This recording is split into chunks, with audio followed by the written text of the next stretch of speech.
Pro Box fans, Ben Shalom, your guy CBS pulls it out again. Look, a lot of people said Akoli was too big, too strong. Masnek was too experienced. Riakporhe unbeaten, carries the power. CBS goes through them one by one by one. What did you make of his performance tonight?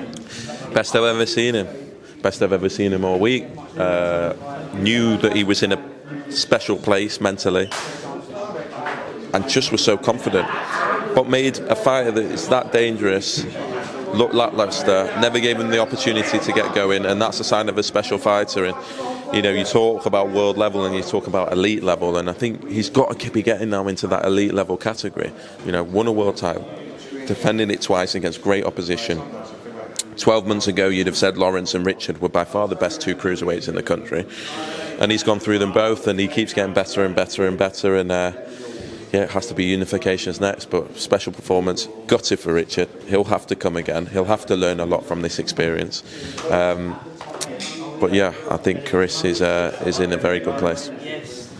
When you talk about unification, I spoke to Riakporhe 2 weeks ago, even 4 weeks ago, and he said, "Listen, I only want the belts now. I don't care about names. I just want belts." How promising is that possibly you could get Jai, even push him towards a Riyadh season type card and have him on there? Love to, but he's going to have the pick of the bunch. I really believe every champion will want to fight Chris, just because, let's be honest, one, the tickets he brings, or the eyeballs that he brings, and the TV behind him, but also people still underestimate Chris, and people will want to fight Chris Billam-Smith. And I genuinely think he's earned the position now where he will get to almost make a choice, and it has to be unification. That's what more can he do? Like, it is remarkable the improvement in a fighter, the self-belief that he has in himself. It's a lesson for us all in the sense that, you know, he has earned every single opportunity that he's got. He's never been given anything in a plate, and he's ended up defending his world title twice and looking at unifications. Special journey, special fighter, special team behind him, and now he gets really rewarded. I think yeah, has to be unifications next. Final one, I spoke to Derek Chisora post-fight and asked him about Ben Whittaker, and he goes, "Look, he looks good, but he's got to start taking these people out in 4 or 5 rounds. You know, do what he needs to do, but take him out."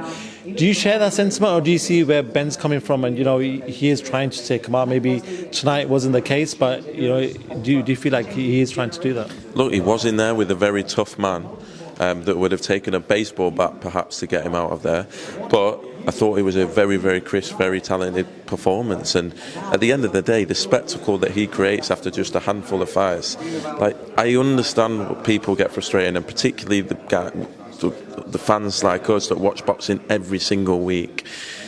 But you have to see what he's doing in the sport and the numbers that he's bringing in all around the world. It's unprecedented, and he's doing it after a handful of fights, and there's pressure every time he fights. And of course, we're going to see him step up a level now.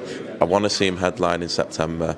That's going to be the plan, and I think credit has to go to him that he's created this much interest at this level of his stage of his career. But of course, we now want to see him do what he does best, and really start fighting and performing and stepping up a level. But as I say, I thought it was a great performance and another entertaining event.